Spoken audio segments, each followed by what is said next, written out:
Majesty's hospital ship Britannic is sailing to the British sea base of Lemnos in the Aegean Sea, where she would take on board thousands of wounded soldiers from the Allied campaigns against Turkey in the First World War. She sails from Naples, Italy, on a scheduled round trip of 2 weeks from Southampton. Britannic is the third and final ship of the Olympic class, the youngest sister of the RMS Olympic and the infamous RMS Titanic. Britannic was originally designed to be fairly similar to her sisters Olympic and Titanic. Increased competition amongst transatlantic liners and greater expectations from passengers led designers to make significant changes to her accommodations. This would set Britannic's design apart from her two older sisters.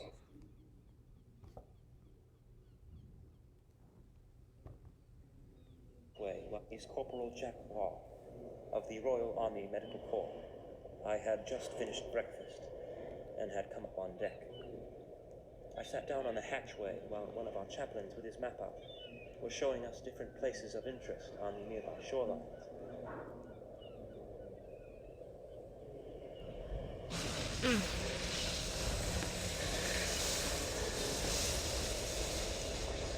The resulting explosion created an expanding gas bubble, lifting Britannic's bow with it. It twisted Britannic's hull a bit, slightly warped her frame, which resulted in the watertight doors in boiler rooms 6 and 5 becoming jammed in their tracks in the full open position.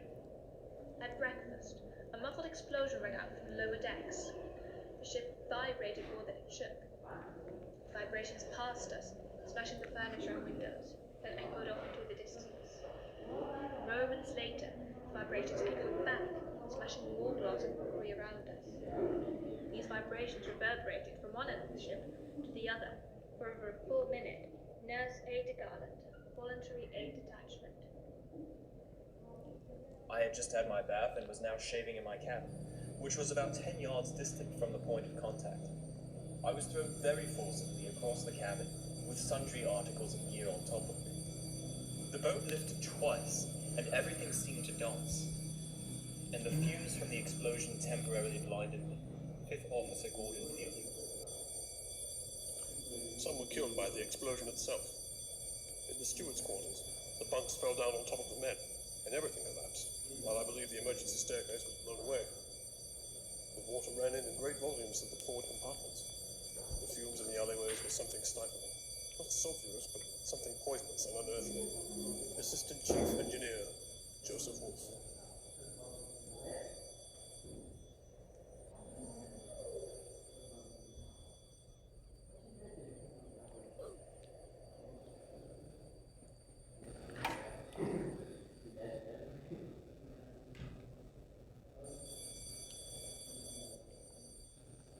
My first impression was that we had hit a mine and we would probably be safe. I gave orders to clear the lifeboats and have them made ready to be sent away should it necessitate. Captain Charles Bartlett, HMHS Britannic, 21st of November, 1960. Captain Charles Bartlett came onto the bridge still wearing his pajamas. His first orders were to sound the emergency quarters alarm and to close the watertight doors.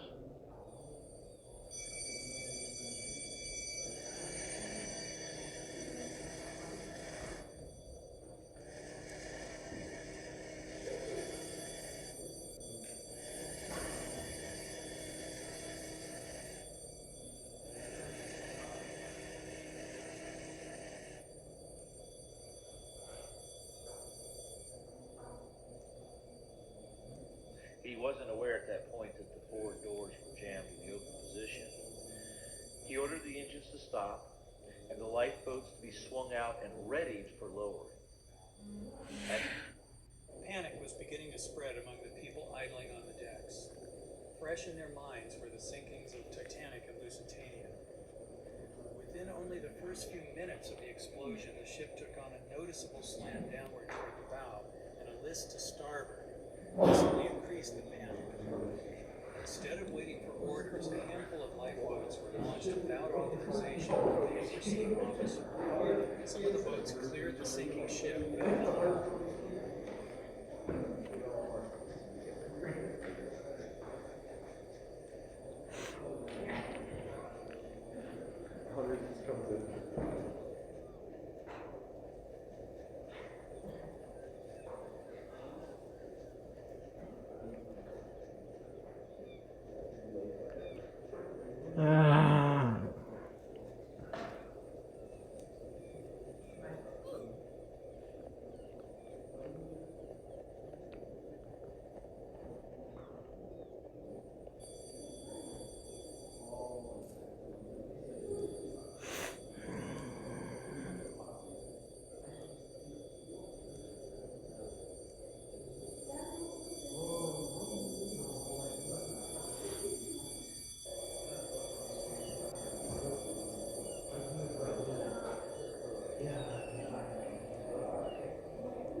lifeboat gantries out of commission, I moved aft and successfully launched another fully loaded boat. I then hooked on the 5-ton motor launch when the first officer came up saying he had orders from the captain to leave in this boat and to take charge and pick up any survivors from the smashed boats. As the officer had nearly been drowned in the wreck of the Ariel, he was somewhat excited and urgent. The second alarm was sounded and Captain Bartlett told me to go and get into my boat. I walked along the boat deck to my boat and the first officer told me to get into the motor launch, which was soon being lowered. I got in and in doing so my foot got jammed between the side of the ship and the motor launch. I filled the motor launch with 30 Royal Army Medical Corps and 2 or 3 sailors and launched it under the charge of the first officer.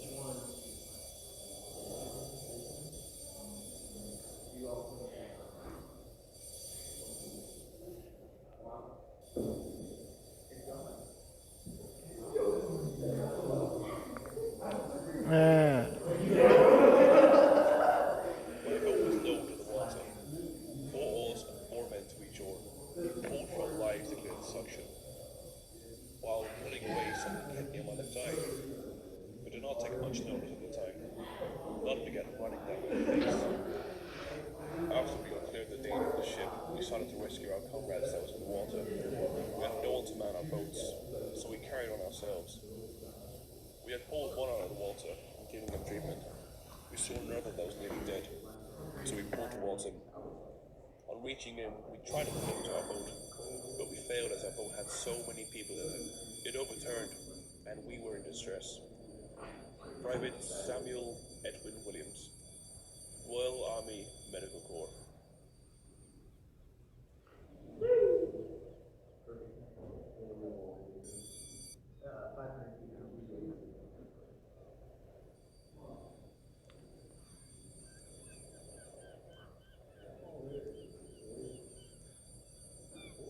Because of the heat of a buttoned-up steamship in the Mediterranean, I went to Britannic's launch to be paused. Steam to the crew on that side gave up trying to lower boats and began throwing deck chairs and life rafts into the water below. And despite the growing list, it seemed to the crew on board that the rate at which Britannic was sinking had slowed. So Captain Bartlett ordered the lifeboat launch to be paused, and the engine started again in an attempt to reach Kea Island.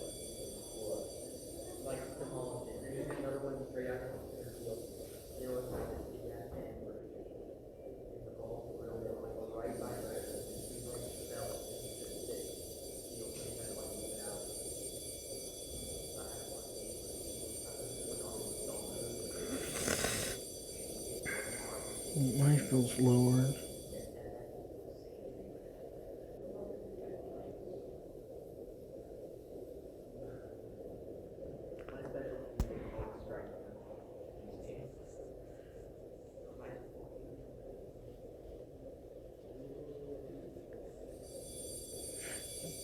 Oh, now the ship.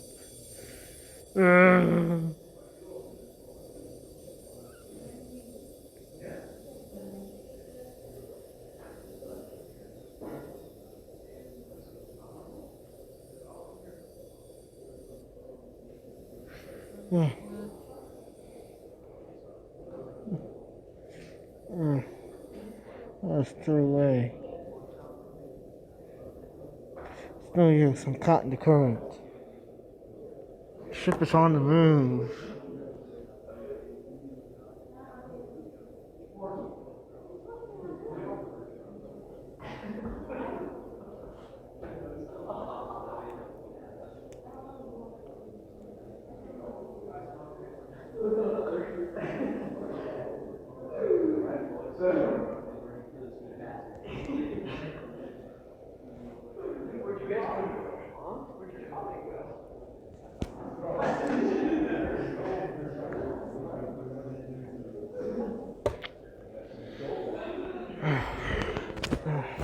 Annoying.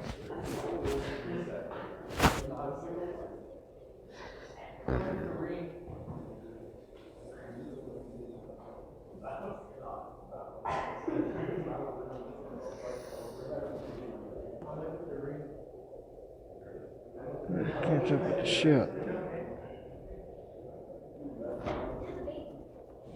Hard to the currents of the ship is moving. Once engaged, might light for its engine power.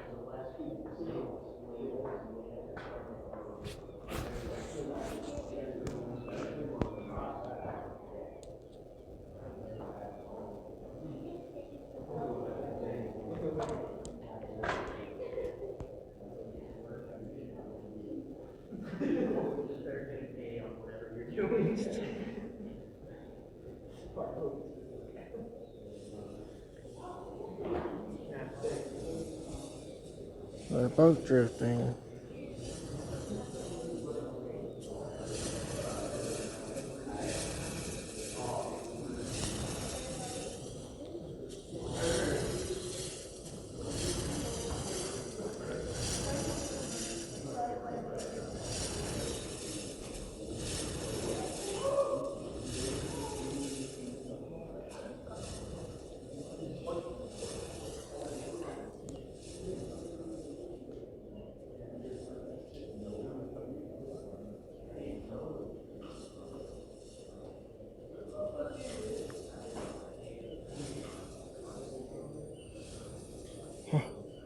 Oh no. Oh no. Gotta jump out.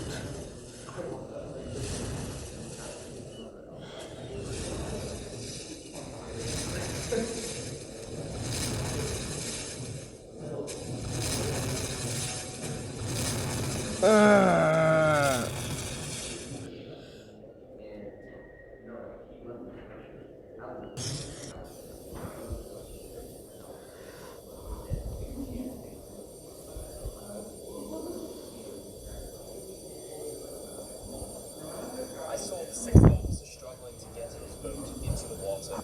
Abandoned ship.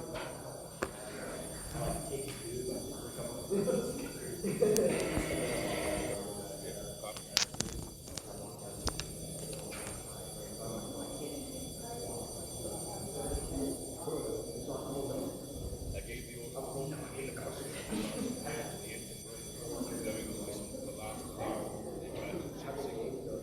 Long blasts of the whistle.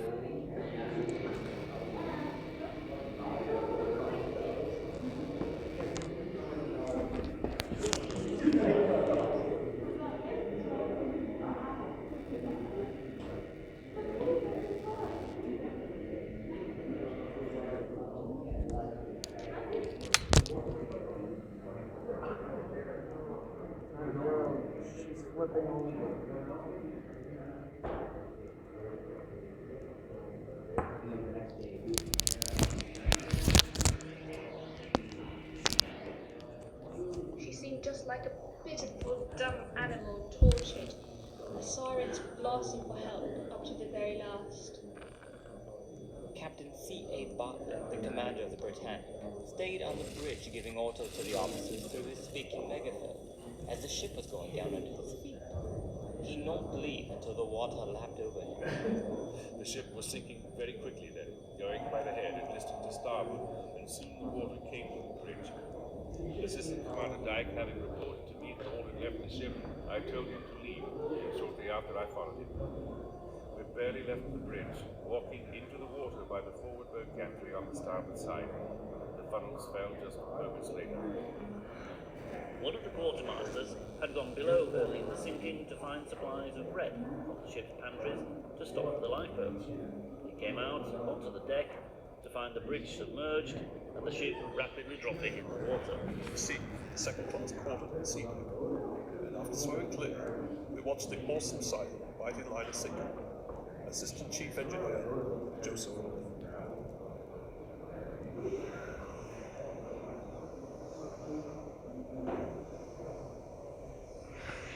Like centre of the water, and her immense funnels, through which one could have driven a coach and four, were ripped up with as little difficulty as tearing a piece of paper.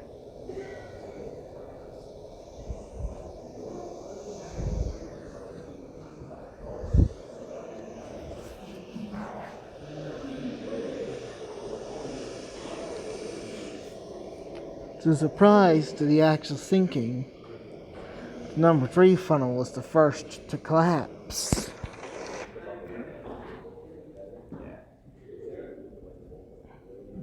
huge surprise. Those in the lifeboat.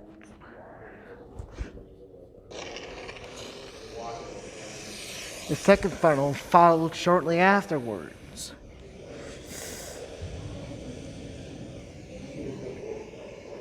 The ship now capsizing.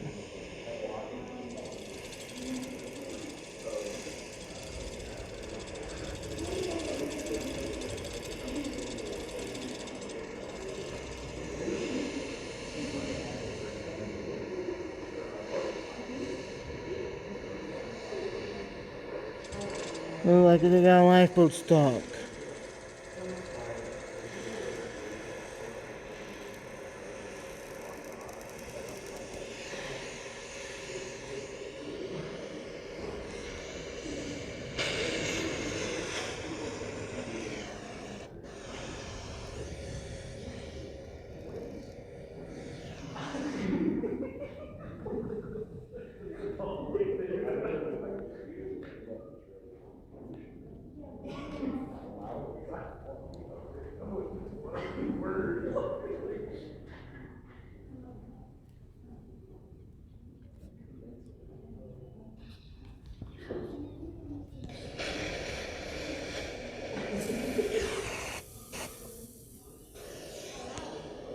And she sank in only 480 feet of water.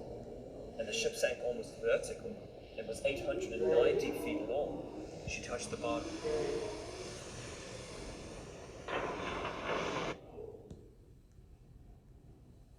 Time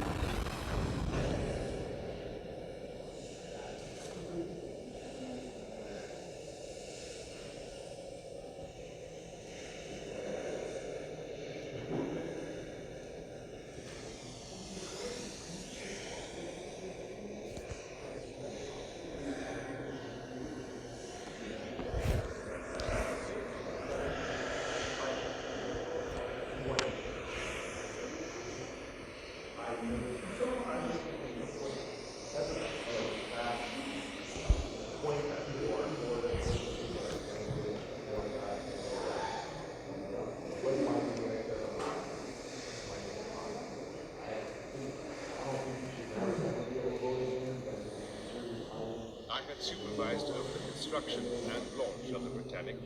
I skippered her. And I watched her founder. To have been able to witness a vessel her whole life, from birth to death, is surely a unique circumstance. Captain Charles Bartlett, HMHS Britannic, 21st of November 1960.